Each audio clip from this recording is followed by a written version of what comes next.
Imagine for a moment that you are facing one of the most feared armies in ancient history. A wall of spears that are 20 feet long moves toward you.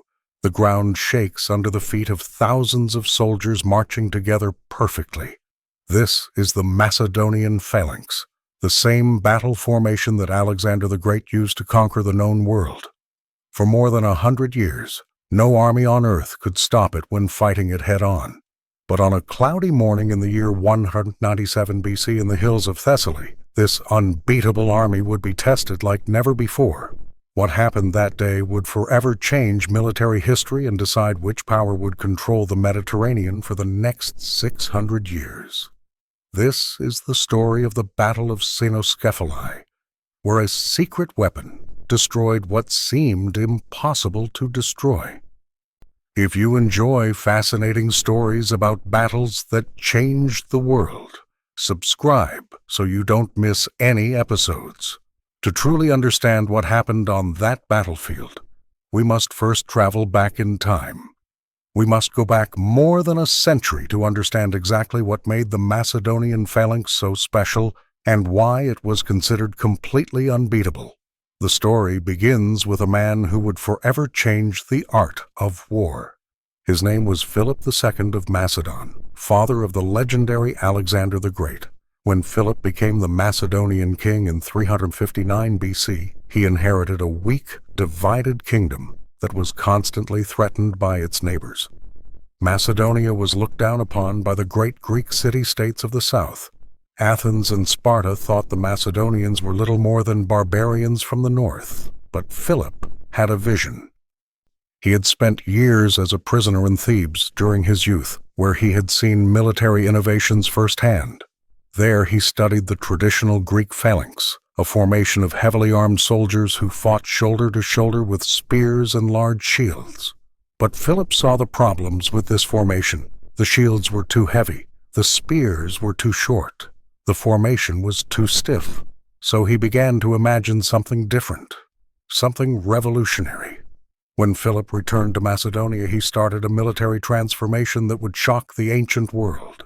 He completely redesigned his army's equipment and tactics. The main innovation was the sarissa, an extremely long spear that was between 18 and 20 feet long.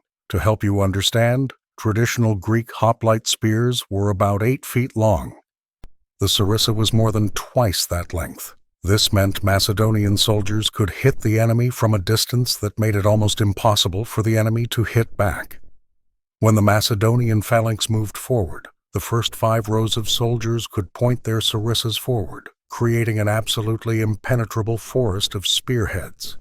The soldiers in the back rows held their spears at high angles, ready to bring them down when needed, and also to block enemy arrows and javelins. But the sarissa came at a cost. It was so long and heavy that soldiers needed both hands to hold it. This meant Macedonian soldiers couldn't carry the large round shields that Greek hoplites used. Instead, they used a small circular shield called a pelta, which was strapped to their left forearm. This shield offered limited protection but allowed both hands to handle the massive sarissa. Armor was also reduced to make soldiers more mobile. The phalanx soldiers, called phalangites, wore lighter breastplates, simple helmets, and leg guards. Everything was designed to create a war machine that focused on range and attacking power over individual protection. Philip's genius wasn't only in equipment, but also in discipline and training. He transformed the Macedonian army into a permanent professional force. The soldiers were no longer farmers who fought occasionally during the summer. They were warriors who trained constantly, perfecting the coordination needed to keep the phalanx formation under any circumstances. Keeping a perfectly straight line while carrying a 20-foot spear and marching over uneven ground required a level of discipline and teamwork that few ancient armies could achieve. The Macedonians trained for this over and over until it became second nature. The typical phalanx formation was deep, usually 16 rows deep. When fully formed and moving forward, it showed a wall of spearheads that stuck out several yards in front of the first line of men. Facing this moving wall of metal was terrifying. enemies described it as approaching a seemingly endless forest of spears. And behind this forest were thousands of men marching in perfect unison, pushing forward with unstoppable force. The physical pressure of the rear rows pushed the front rows forward, creating momentum that could cut through almost any enemy line. But the Phalanx did not fight alone. Philip was too smart to rely on a single tactic. He developed what military historians call a combined arms system. On the sides of the Phalanx, he placed the elite Macedonian cavalry, the companions, who were heavily armed horsemen on powerful horses. These cavalry units were personally commanded by the king or his most trusted generals. Their job was to protect the Phalanx's vulnerable sides, and at the decisive moment of the battle, launched devastating charges that would break the enemy lines. Light infantry units, including archers and peltasts, armed with javelins, operated in front and on the sides, harassing the enemy and protecting the Phalanx as it moved into position.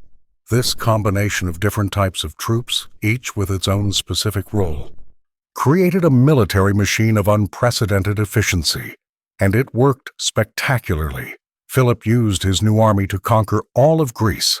In 338 BC, at the Battle of Chaeronea, the Macedonian Phalanx crushed the combined forces of Athens and Thebes, the two greatest military powers in Greece.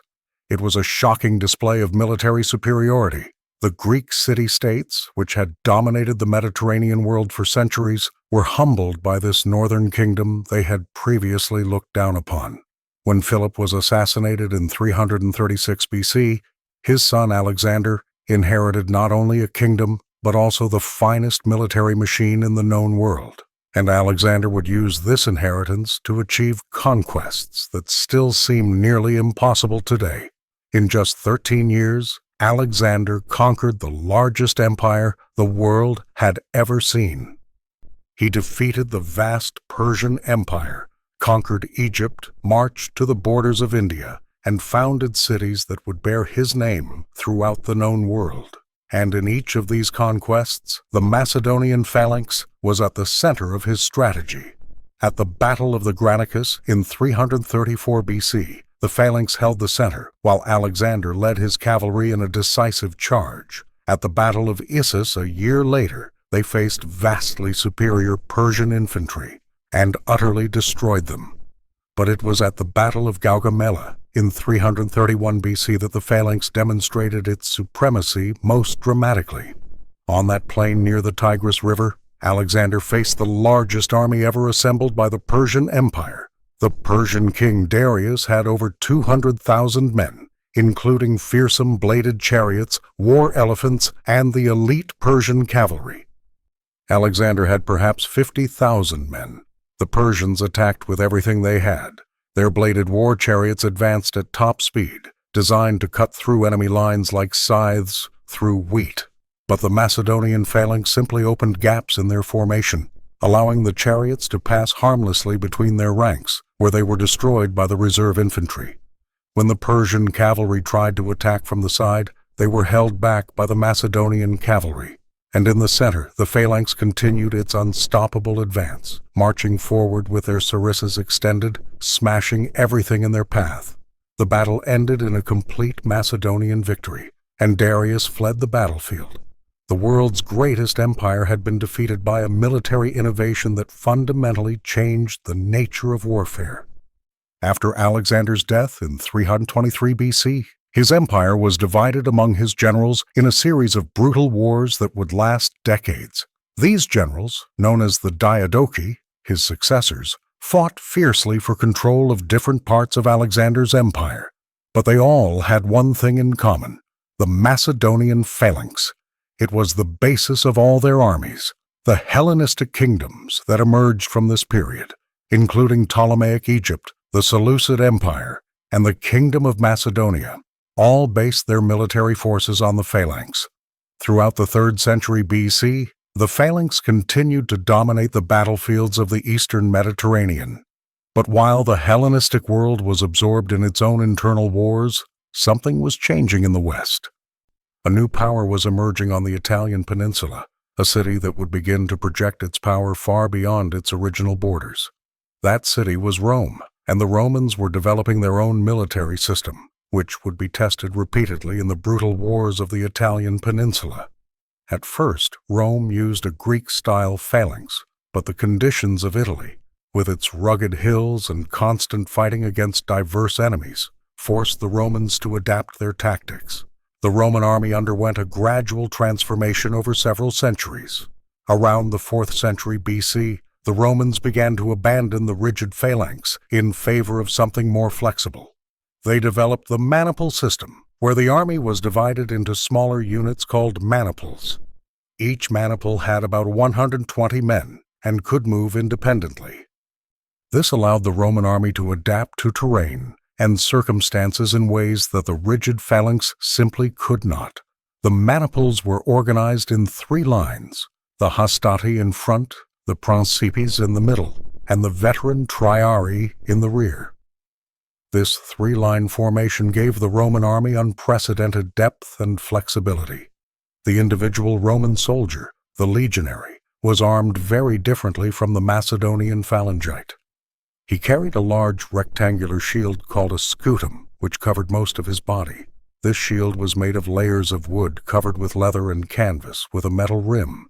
It was heavy but offered exceptional protection. For offensive weapons, the legionary had 2 pilums, heavy javelins with iron tips designed to pierce shields and armor. After throwing his pilums, the legionary drew his gladius, a short sword about 2 feet long, designed for deadly thrusts in close combat. Roman equipment prioritized protection and versatility.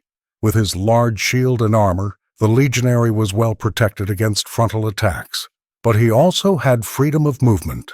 He could fight effectively on uneven terrain, in confined spaces, or in open formation. The Roman formation did not require the same absolute coordination as the Macedonian phalanx. If a legionary fell, the man behind him could advance to fill the gap without endangering the entire formation.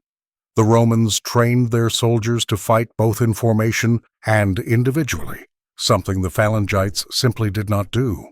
But there was another crucial difference. The Romans developed a military culture based on iron discipline, individual courage, and absolute loyalty to the Republic. Their soldiers were trained not only to fight, but to build fortifications, march long distances carrying heavy equipment, and survive in harsh conditions. The Roman army on campaign was a complete mobile city, capable of building a fortified camp every night, even after an exhausting march.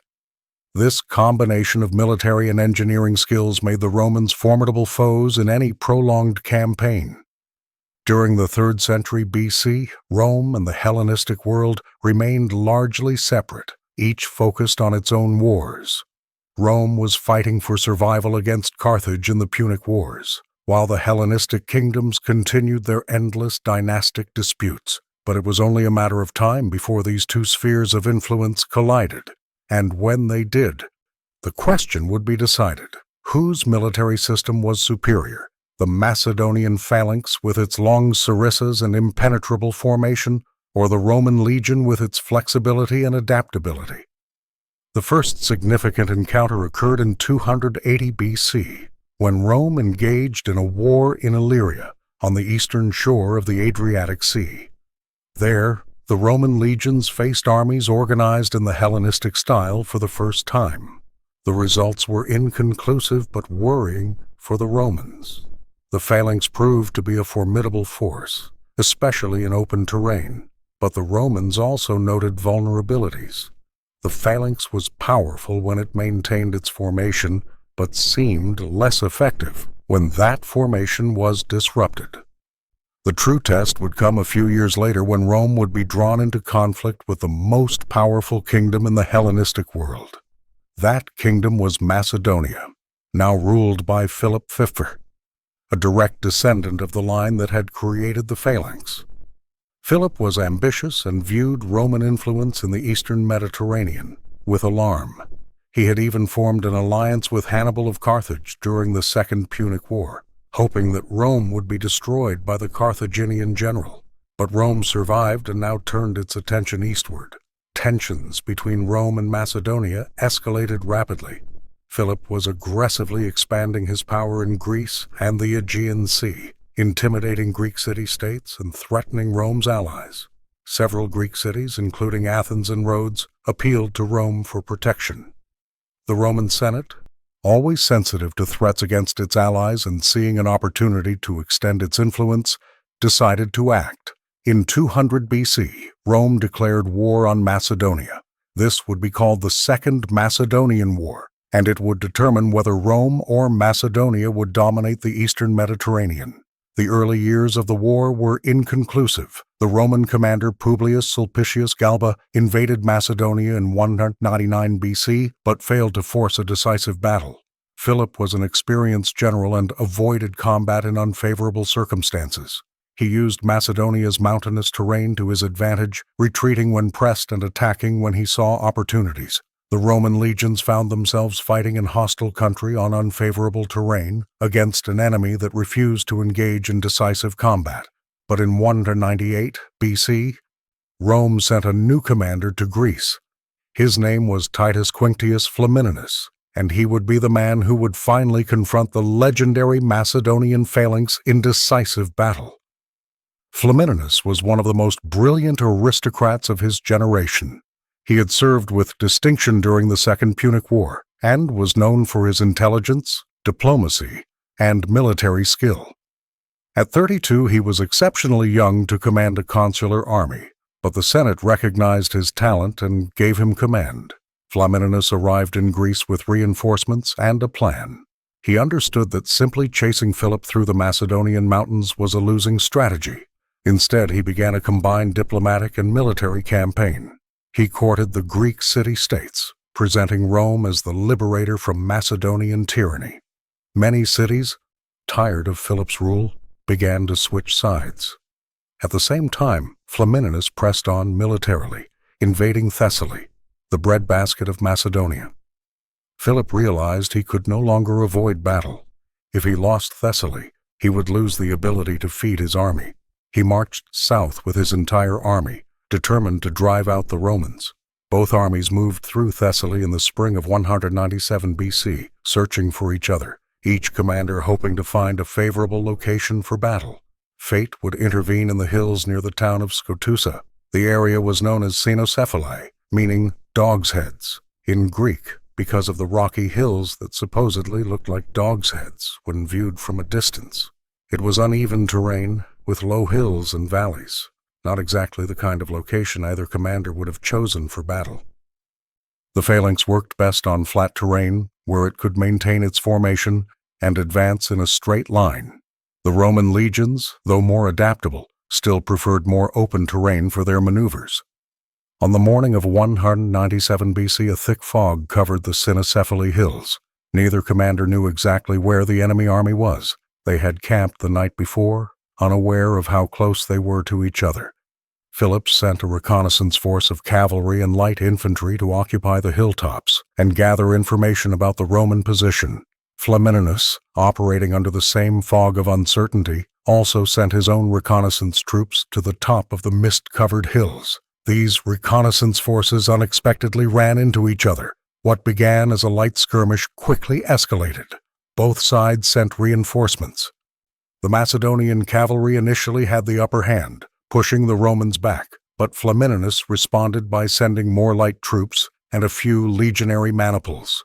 The fighting on the hills intensified, turning from a skirmish into a serious engagement. Philip, upon receiving news of the engagement, faced a difficult decision. He was in a strong defensive position in his camp, and the uneven terrain was not ideal for his phalanx. But his men were engaged on the hilltops, and Macedonian pride would not allow him to abandon them. Moreover, if he could occupy the high ground, he would have an advantage over the Romans. Philip made his decision. He ordered his army to prepare for battle and began ascending the hills. The Macedonian phalanx began its ascent. Thousands of phalangites climbed the steep slope, carrying their heavy sarissas. It was grueling work. Maintaining formation while climbing a hill carrying a 20-foot spear required extraordinary physical effort, but the Macedonians were seasoned veterans. and they held their lines. At the top of the hills, the phalanx began to form. Philip's right wing reached the summit first and quickly formed into battle formation. The left wing was still climbing, stretched out and disorganized by the difficult climb. Flamininus, watching from the valley below, immediately recognized both the opportunity and the danger of his situation. The Macedonians were occupying the high ground, which would give them an advantage, but they were forming on uneven ground, and their army was divided, with half still climbing the hill. It was time to attack or retreat. Flamininus was too bold to retreat. He ordered his legions forward. The Roman army began to climb the hills toward the Macedonians. The maniples advanced in their characteristic formation, with gaps between each unit, allowing for flexibility and adaptation to the terrain. They climbed the slope in good order, their large rectangular shields raised, ready to face the long sarissas that awaited them at the summit. The battle was about to begin in earnest. Philip's right wing, fully formed on the hilltop, presented a terrifying sight. The first 5 rows of phalangites had their sarissas pointed forward, creating a wall of spearheads that stretched for yards in front of the first line of men. Behind them, another 11 rows held their sarissas at high angles, ready to advance. This was the formation that had conquered the known world. It was the perfect military machine created by Philip II and used by Alexander to defeat empires, and now it was positioned on high ground, ready to roll over the Romans like an avalanche of bronze and iron. Philip gave the order. The phalanx began to advance downhill. The weight and momentum of thousands of men descending a slope with 20-foot spears was devastating. The Roman maniples climbing the hill were struck as if by a hammer. The sarissas pierced shields and armor. The physical pressure of the descending phalanx simply pushed the Romans back. The legionaries fought bravely, but there was nothing they could do. You can't fight physics. The mass and momentum of the phalanx descending the hill was irresistible. The left wing of the Roman army began to fall apart. Entire maniples were pushed back, their formations shattered by the force of the impact. Men stumbled and fell, being trampled by the relentlessly advancing phalanx. The long sarissas kept the Romans at a distance where their gladiuses were useless. Every attempt to close the distance resulted only in more casualties. Soldiers who tried to get past or around the sarissas were immediately struck by multiple spears from different directions.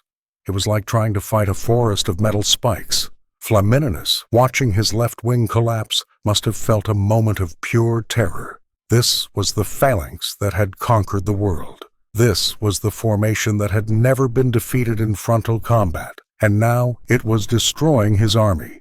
Historical accounts suggest that part of his army was on the verge of running away. If the men had started running, the battle would have ended in slaughter. Philip would have won, proving once again the supremacy of the Macedonian phalanx.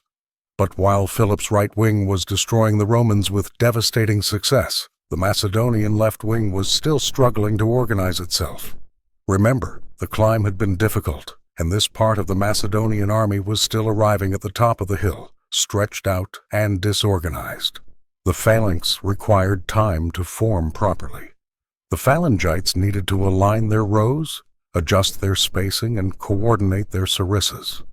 This usually took several minutes, and they didn't have those minutes. Flamininus saw his opportunity.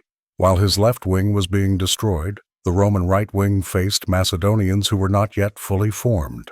With an instinct that separated great commanders from average ones, Flamininus made his decision in a split second.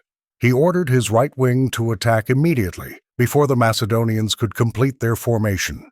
20 Roman maniples, approximately 2,400 men, advanced rapidly against the Macedonian left wing. The Macedonians desperately tried to form the phalanx. The phalangites rushed to their positions, raising their heavy sarissas, trying to create the wall of spears that was their protection.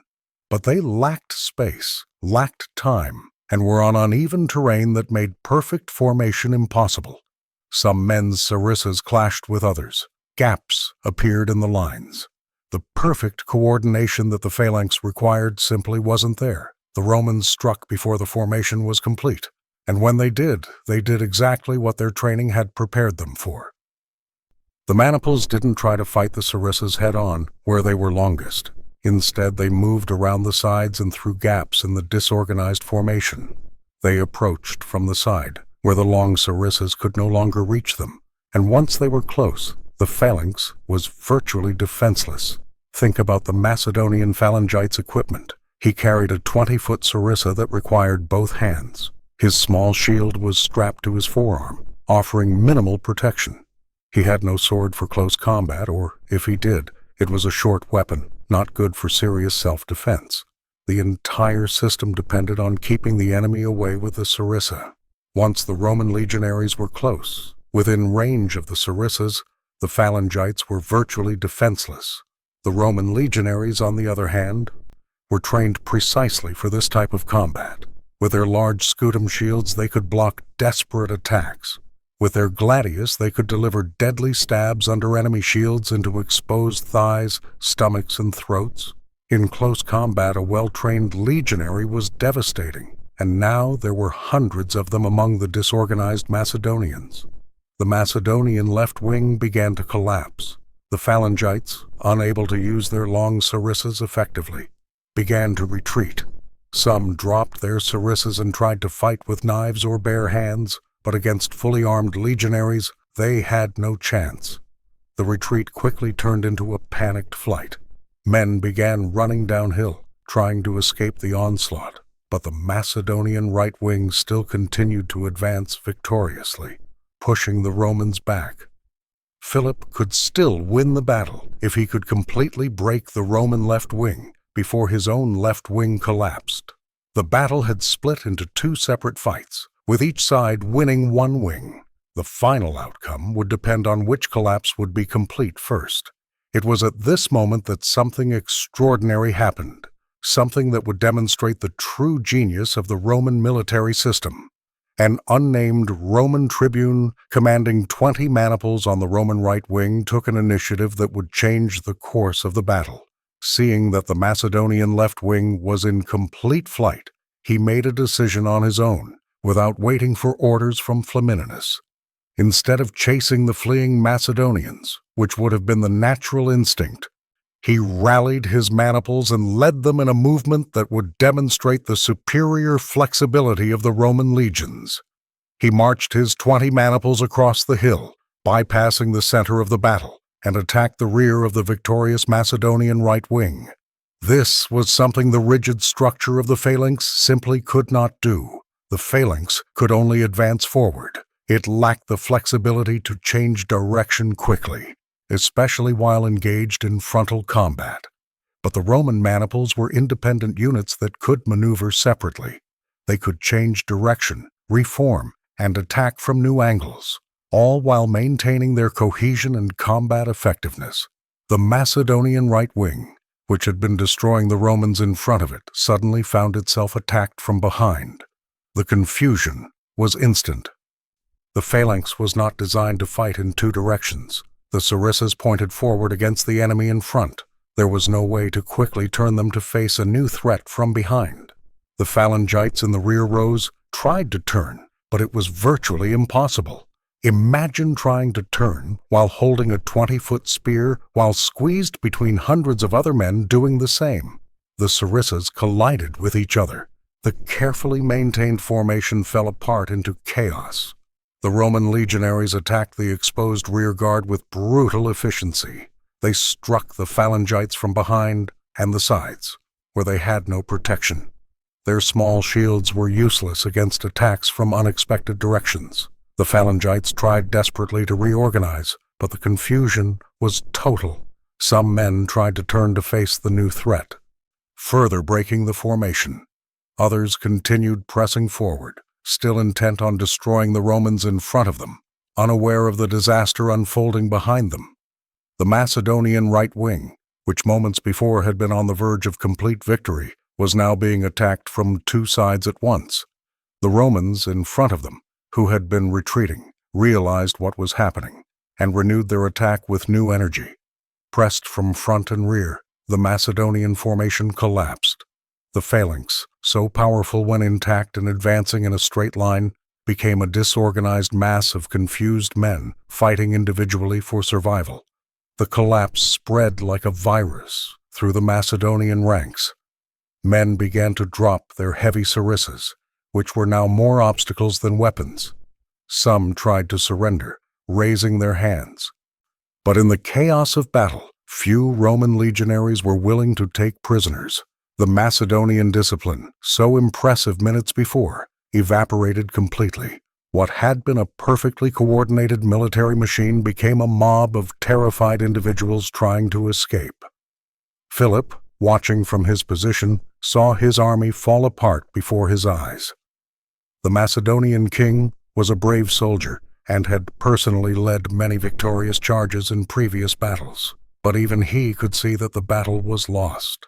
He gathered his royal guard and the remnants of his cavalry forces and tried to cover the retreat of as many of his men as possible. It was all he could do now.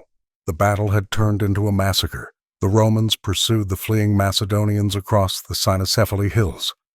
The uneven terrain that had been so challenging for the Phalanx formation now prevented an organized escape. Groups of Macedonians were surrounded and destroyed. Others managed to escape in small groups, scattering across the countryside. As the sun began to set that spring afternoon, the battlefield was covered with dead and wounded. Ancient estimates suggest that the Macedonians lost about 8,000 men killed and 5,000 captured. Roman casualties were significantly lower, perhaps 700 dead, though ancient figures are always uncertain, but the actual numbers mattered less than what they represented. The Macedonian phalanx, considered unbeatable for over a century, had been utterly defeated. The formation Alexander had used to conquer the known world had been shattered by a different military system. And it wasn't just luck or accident.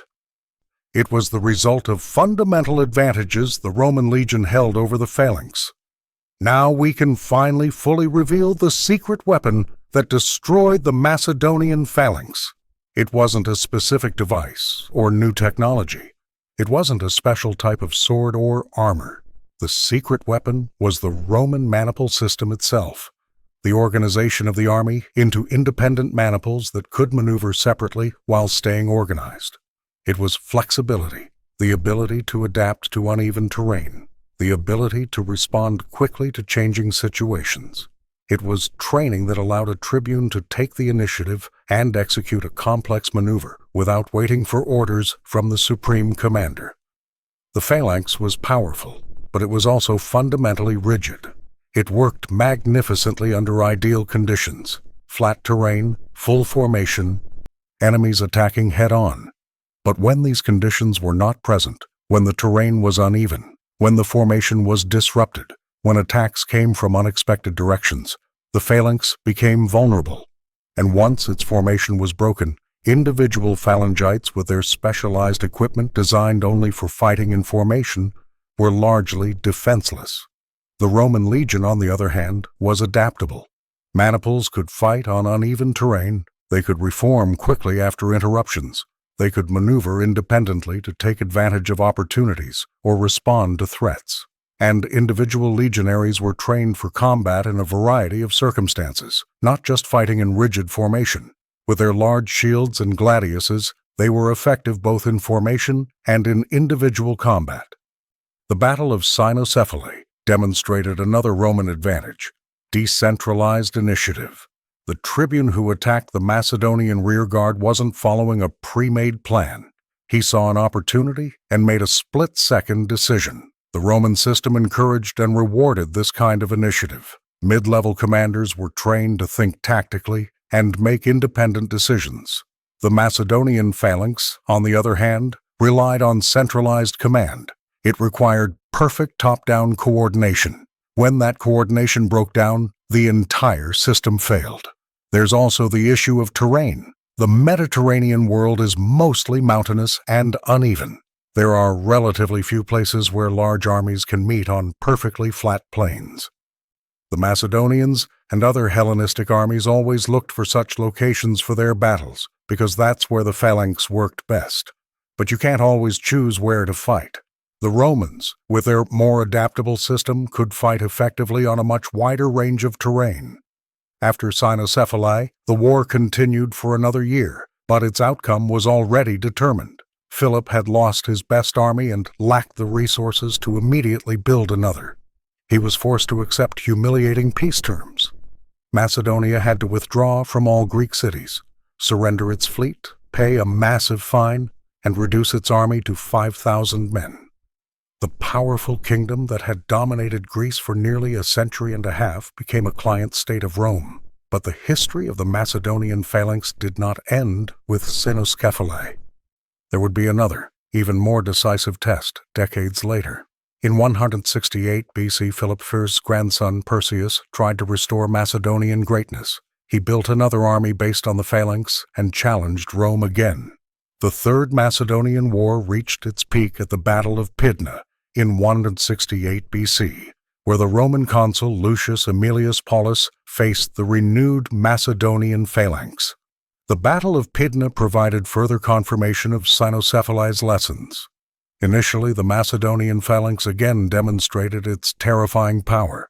Advancing on favorable terrain, it pushed the Roman legions back. Paulus, the Roman commander, would later admit that he had never seen anything as terrifying as the Macedonian phalanx on the move. The wall of Sarissas seemed absolutely impenetrable. But as the battle progressed and the phalanx advanced over more uneven terrain, gaps began to appear in its formation. The Roman maniples, with their characteristic flexibility, immediately took advantage of these gaps. Paulus ordered his maniples to attack through every gap in the Macedonian line. Once inside the formation, the legionaries repeated what they had done at Cynoscephalae. They massacred the defenseless phalangites in close combat. The phalanx fell apart, and Macedonia was utterly defeated. This time, Rome did not allow the Macedonian kingdom to exist as a client state. Macedonia was divided into 4 separate republics under Roman supervision and eventually became a Roman province. The kingdom that Philip II had built, which Alexander had used to conquer the world, ceased to exist. Other Hellenistic kingdoms learned the lesson. The Seleucid Empire, which controlled much of the ancient Persian Empire, also based its army on the Macedonian phalanx. When it clashed with Rome, a few decades after Cynoscephalae, at the Battle of Magnesia in 190 BC, the outcome was similar. The Seleucid phalanx, even supported by war elephants, scythed chariots, and superior numbers, was defeated by the Roman legions. The pattern was becoming clear. Armies organized in the Hellenistic style simply could not consistently defeat the Roman legions. It's important to recognize that the phalanx was not inherently inferior in every way. In ideal terrain, fully formed, advancing against enemies attacking head-on, it was still incredibly powerful. Its superior range and striking power were real. The problem was that war rarely occurred under ideal conditions. Battles took place on uneven terrain. Formations were disrupted by terrain. Enemies attacked from unexpected directions. And under these more realistic conditions, the flexibility of the Roman legion proved more valuable than the phalanx's raw power. There were also broader factors at play. The Roman military system was part of a larger political and social system that gave Rome long-term strategic advantages.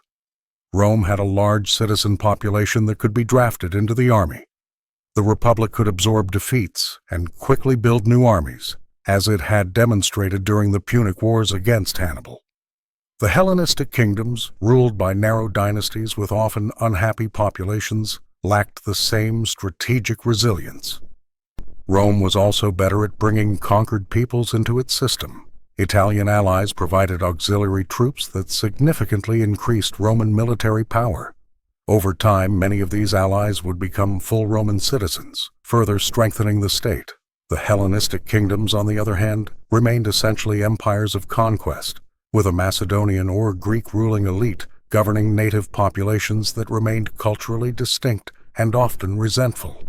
Roman discipline and engineering also gave them advantages in prolonged campaigns.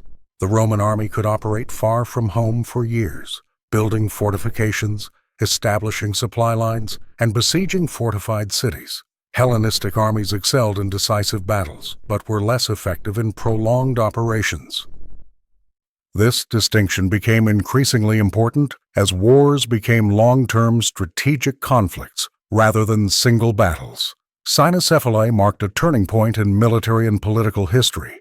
It demonstrated that the military system that had dominated for over a century and a half could be defeated. It showed that military innovation had not ended with Alexander. New organizations, new tactics, and new systems could emerge and overcome even the most established forces. Military history, like all history, is not static. What works in one era may become outdated in the next. For Macedonia and the Hellenistic world, Cynoscephalae marked the beginning of the end. Although the Hellenistic kingdoms continued to exist for another century and a half, their true political independence had ended. They gradually became satellites of Rome until finally being absorbed directly into the Roman Empire. The last independent Hellenistic kingdom, Ptolemaic Egypt, fell in 30 BC when Octavian, the future Augustus, defeated Mark Antony and Cleopatra. With this conquest, the entire Hellenistic world was under Roman control. For Rome, Cynoscephalae was a validation of its military system and the beginning of its dominance over the eastern Mediterranean. In the following decades, Rome would extend its power over all of Greece, Macedonia, Asia Minor, and eventually the entire Mediterranean. The Roman legion, refined through centuries of constant warfare in Italy, and proven against the legendary Macedonian Phalanx, would become the dominant military force for nearly 5 centuries. The battle also has lessons for us today. It demonstrates the importance of flexibility over rigidity in organizational systems. The Macedonian Phalanx was powerful but overly specialized. It worked magnificently under specific conditions but failed when those conditions were not present. The Roman legion, less impressive in any single area but adaptable and flexible, proved superior in a wider range of situations. This is a lesson that applies not only to militaries but to organizations, businesses, and systems of all kinds. Cynoscephalae also demonstrates the value of decentralized initiative. The Roman tribune who attacked the Macedonian rearguard wasn't following orders. He saw an opportunity and acted. The Roman system allowed and encouraged this kind of decision-making at the mid-level. This gave the Roman army a responsiveness and adaptability that more centralized armies couldn't match. Again, this is a lesson that goes beyond the specific military context. The battle also reminds us that technological or tactical advantages are not permanent. The Macedonian Phalanx was the most advanced military technology of its time when it was developed in the 4th century BC. For more than a century, it gave the Macedonian and Hellenistic armies decisive superiority, but other powers studied, adapted, and eventually developed systems that could defeat it. No advantage lasts forever. Innovation is an ongoing process, not a one-time event. It is also fascinating to think about the individuals involved. Flamininus, the Roman commander, was only 32 years old when he commanded at Cynoscephalae. He was bold enough to attack even when circumstances were less than ideal, but also flexible enough to adapt his tactics when his troops encountered the Phalanx on favorable terrain. Philip V, the Macedonian king, made the difficult decision to fight on unfavorable terrain because he could not abandon his already engaged troops. It was an understandable choice from a military leadership perspective, but it ultimately proved disastrous. The unnamed Roman tribune who led the decisive maneuver demonstrated the kind of tactical initiative that characterized Roman leadership at its best. These individual decisions, made in moments of extreme stress, determined the outcome not only of the battle, but of centuries of subsequent history. We must also think about the ordinary soldiers who fought on both sides. The Macedonian Phalangites were seasoned professionals, many of whom had served for years. They trained extensively to fight in their specialized formation. When this formation worked, they were virtually invincible. But when it failed, they found themselves defenseless, wielding weapons they could not use effectively against enemies within their own defenses. The terror they must have felt when the Roman legionaries broke their lines and attacked from directions they had no defense against must have been absolute. The Roman legionaries also deserve our respect. Charging uphill against the Macedonian phalanx in full formation required extraordinary courage. Seeing that wall of spears coming down toward you, knowing that dozens of metal points were aimed specifically at you, and still continuing to advance requires a kind of courage that is difficult to imagine. And when the opportunity came to flank the phalanx, the Romans had the discipline and training to execute complex maneuvers amid the chaos of battle. Cynoscephalae also makes us question assumptions. For over a century, everyone assumed that the Macedonian phalanx was unbeatable in frontal combat. It had defeated all enemies. It had conquered empires. Surely nothing could stop it. But this assumption proved false. The phalanx had vulnerabilities that simply hadn't been taken advantage of until it met an enemy with the right system to exploit them. How many other assumptions in our own lives and times might be similarly false, waiting just for the right test to be overturned? The battle took place over 2,000 years ago, but its echoes still resonate. When we study military history today, when we analyze tactics and strategies, Cynoscephalae is always a fundamental case study. It is taught in military academies around the world as an example of how flexibility overcomes rigidity, how tactical initiative can change battles, and how terrain conditions affect combat outcomes. The lessons remain relevant even in an era of radically different military technology. For the broader history of Western civilization, Cynoscephalae was a defining moment. Had Macedon won, had the phalanx proved its superiority once again, history would have taken a very different course. Rome might have been driven from Greece, its eastward expansion stopped. The Hellenistic world might have consolidated under renewed Macedonian leadership. Instead, Rome emerged as the dominant power, and it was Rome, not Macedon, that would form the Roman Empire. That would be the political foundation of the Mediterranean world for centuries. It was under Roman, not Hellenistic rule, that Christianity would emerge and spread. It was Roman law, not Macedonian law, that would form the basis of Western legal systems. The consequences of that single battle ripple through all subsequent history. So when we ask what was the secret weapon that destroyed the Macedonian phalanx, the answer is complex and has many parts. At the most basic level, it was the manipular organization of the Roman legion, which allowed for flexibility that the phalanx could not match. It was Roman training that produced soldiers capable of fighting effectively both in formation and individually. It was Roman equipment, the scutum and gladius, which were effective in close combat where the sarissa was useless. It was Roman military culture that encouraged initiative at mid-level command.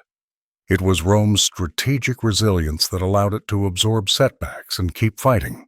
But at a deeper level, the secret weapon was adaptability. The phalanx was a specialized system optimized for specific conditions. The Roman legion was a more generalized system, effective in a wider range of conditions. In a complex and unpredictable world, adaptability proved more valuable than specialized excellence. This may be the most profound lesson of Cynoscephalae. It is not the strongest that survive, nor the most intelligent, but the most adaptable to change. The Macedonians built the most powerful military system of their era. But when circumstances changed, when they faced a new type of enemy on a new type of terrain, their system could not adapt quickly enough. The Romans, with their more flexible system, were able to adapt and win. On the Cynoscephalae Hills, on that spring morning in 197 BC, two military systems collided. One represented the peak of Hellenistic military art, refined over generations and proven by countless victories. The other represented a different approach, developed through centuries of brutal warfare in Italy, tested against diverse enemies on varied terrain. When the fog lifted and the battle ended, the more adaptable system had won. And in that victory, the course of Western history was decided. Rome, not Macedonia, would inherit the Mediterranean world. The legion, not the phalanx, would be the dominant military formation for centuries to come, and the lessons learned on those rocky hills would continue to inform military and organizational thought to this day.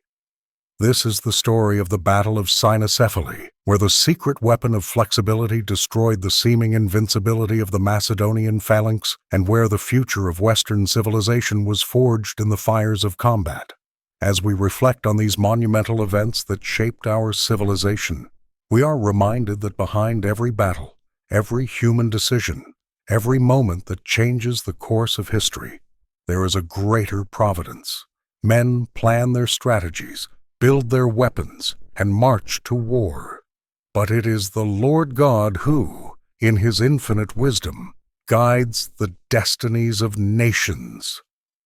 May we learn not only the tactical and strategic lessons of these great battles, but also recognize the humility necessary before the mysteries of history and life. Thank you for following this journey through one of the most decisive moments in ancient military history. May God bless each of you.